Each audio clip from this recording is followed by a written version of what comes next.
People with a good sense of humor have a better sense of life. इस coat को 100% match करने वाला अगर कोई है तो वो हैं भारत रत्न श्री अटल बिहारी वाजपेयी। कितनी भी कड़वी बात कोई बोल दे वो जल्दी नाराज नहीं होते थे और चुप भी नहीं रहते थे। ऐसा जवाब देते कि सामने वाला पानी पानी हो जाता। आज मैं आपको अटल जी की हाजिर जवाबी के कुछ ऐसे किस्से सुनाऊंगा कि आप उनके और भी बड़े फैन हो जाएंगे। 16 मार्च 1999 अटल जी देश के प्रधानमंत्री थे। उन्होंने भारत और पाकिस्तान के रिश्ते सुधारने के लिए दोनों देशों के बीच बस सेवा शुरू की। पंडित जी खुद बस में सवार होकर अमृतसर से लाहौर गए। वहां गवर्नर हाउस में उन्होंने ऐसा ओजस्वी भाषण दिया कि पाकिस्तान के राजनेता भी देर तक तालियां बजाते रहे। भाषण के बाद एक दिलचस्प वाकया हुआ।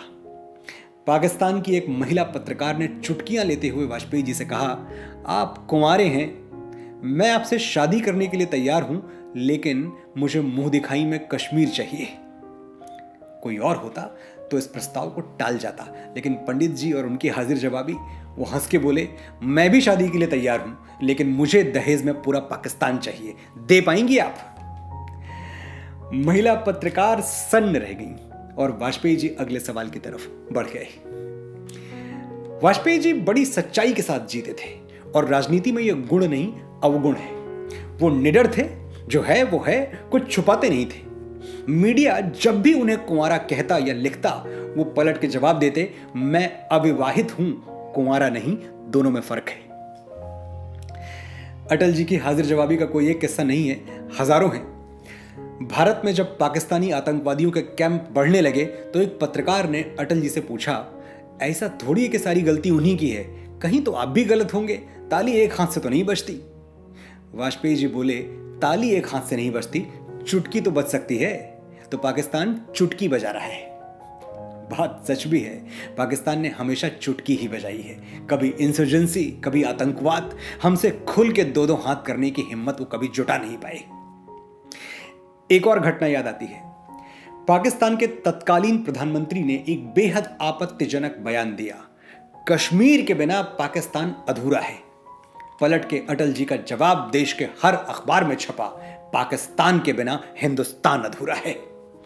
इशारा साफ था कि रहने के लिए दुनिया में कई खूबसूरत जगहें हैं, लेकिन अच्छा यही होगा कि औकात में रहो।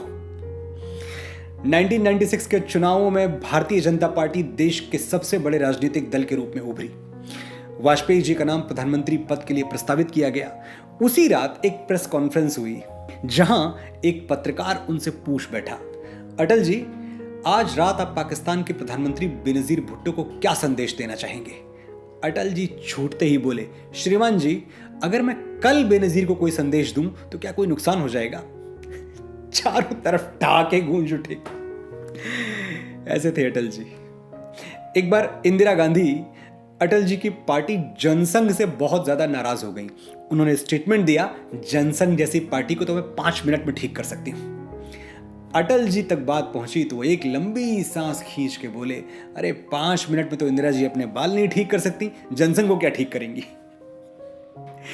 एक और महिला राजनेता का किस्सा याद आया, ममता बनर्जी। ममता जी अटल जी की सरकार में रेल मंत्री हुआ करती थी। उनका गुस्सा तो हम सबको पता ही है। अभी कुछ दिनों पहले प्रधानमंत्री श्री मोदी के सामने कोलकाता में हजारों की भीड़ में उनका जो गुस्सा फटा, वो हम सबने टीवी पर देखा। दीदी के यही तेवर अटल जी के जमाने में भी थे। बात बात पर नाराज हो जाया करती थी। फ्लाइंग ऑफ द हैंडल वाला जो मुहावरा है, एकदम फिट बैठता है उन पे। एक बार बात हद से ज्यादा बिगड़ गई। अटल जी देश के प्रधानमंत्री थे, लेकिन एक महिला राजनेता के लिए उनका सम्मान देखिए। खुद जा पहुंचे ममता जी के घर कोलकाता उन्हें मनाने। संयोग से ममता जी कोलकाता में थी नहीं। वाजपेयी जी उनकी माता जी से मिले और बोले, माता जी, आपकी बेटी बहुत शरारती है, बहुत ज्यादा तंग करती है। कुछ दिनों बाद जब ममता जी लौटी तो उनकी माता जी ने वाजपेयी जी की कही हुई बात अक्षरशः दोहरा दी, आपकी बेटी बहुत ज्यादा तंग करती है, बहुत शरारती है। हिमालय जैसे महान एक व्यक्तित्व से ऐसी सरलता की उम्मीद ममता जी ने कभी नहीं की थी। वो पिघल गईं और उसी पल उनका पूरा गुस्सा हवा हो गया। एक बार उनके मुखर विरोधी रामविलास पासवान जी ने कहा, बीजेपी बहुत राम की बातें करती है पर उनमें कोई राम है नहीं, मेरा तो नाम ही राम है, रामविलास। अटल जी ने मुस्कुराकर जवाब दिया, पासवान जी, हराम में भी राम ही होता है। सरदार खुशवंत सिंह, उन्होंने एक कॉलम में लिखा, अटल जी आदमी तो अच्छे हैं, बस एक बुराई है कि गलत पार्टी में है। अटल जी से रजत शर्मा ने इस बारे में पूछा तो उन्होंने बड़ा सधा हुआ उत्तर दिया, अगर मैं सचमुच में अच्छा आदमी हूं तो गलत पार्टी में कैसे हो सकता हूं, और अगर मैं गलत पार्टी में हूं तो अच्छा आदमी कैसे हो सकता हूं। अगर फल अच्छा है तो पेड़ खराब नहीं हो सकता। कितनी सच्ची बात है, अगर फल अच्छा है तो पेड़ खराब नहीं हो सकता। यह उन दिनों की बात है जब अटल जी अपनी पसंदीदा लोकसभा सीट लखनऊ से 3 बार चुनाव हार चुके थे, 1955, 57 और 62। फिर बहुत लंबे अंतराल के बाद वापस लखनऊ आए 91 में। मुझे याद है उन दिनों मैं 10वीं में पढ़ रहा था। सवेरे सवेरे घर पे अखबार आया तो पहले ही पन्ने पर अटल जी का भाषण छपा था। आप लोगों ने क्या सोचा था कि मुझसे पीछा छूट जाएगा? यह होने वाला है नहीं। उन्होंने सूरदास को कोट किया, मेरो मन अनत कहां सुख पावे, जैसे उड़ी जहाज को पंछी पुनि जहाज पे आवे।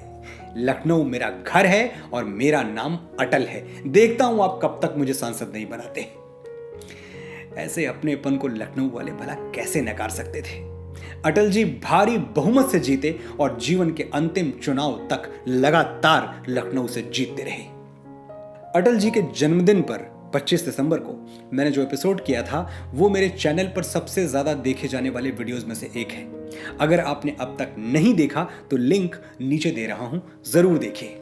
उसी वीडियो में मैंने आपसे पूछा था कि क्या आप चाहते हैं कि मैं अटल जी पर पूरी सीरीज बनाऊं। हजारों कमेंट्स के साथ आपने हां बोला था। सीरीज शुरू हो चुकी है। ये मेरी जिम्मेदारी है कि मैं बहुत जल्द अटल जी पर अगला वीडियो लेकर आपके सामने आऊं, लेकिन तब तक आपकी भी एक जिम्मेदारी बनती है। इस वीडियो को शेयर करें, इतना शेयर करें कि आने वाली पीढ़ियों को अपने हीरोज 7 समंदर पार न खोजने पड़े। उन्हें मालूम होना चाहिए कि भारत की मिट्टी ने अटल पैदा किया था और पूरी दुनिया में अटल जैसा व्यक्तित्व, वैसी बुद्धिमत्ता, वैसी मेधा, वैसा आकर्षण और वैसा प्रभाव किसी और में नहीं। कई उपहार दिए हैं हमें प्रकृति ने, लेकिन एक उपहार है जो सब पे भारी है। ये अकेला देश है जिसके पास अटल बिहारी है। उन्हें 2 बातों पर हमेशा गर्व रहा, भारत भूमि में जन्म लेने पर और हिंदू होने पर। अटल जी अपना परिचय कुछ यूं दिया करते थे, मैं वीर पुत्र, मेरी जननी के जगती में जौहर अपार। अकबर के पुत्रों से पूछो, क्या याद उन्हें मीना बाजार, क्या याद उन्हें चित्तौड़ दुर्ग में जलने वाली आग प्रखर, जब हाय सहस्त्रों माताएं तिल तिल जलकर हो गईं अमर। वो बुझने वाली आग नहीं, रग रग में उसे समाये हूं। यदि कभी अचानक फूट पड़े विप्लव लेकर तो क्या विस्मय। हिंदू तनमन, हिंदू जीवन, रग रग हिंदू मेरा परिचय।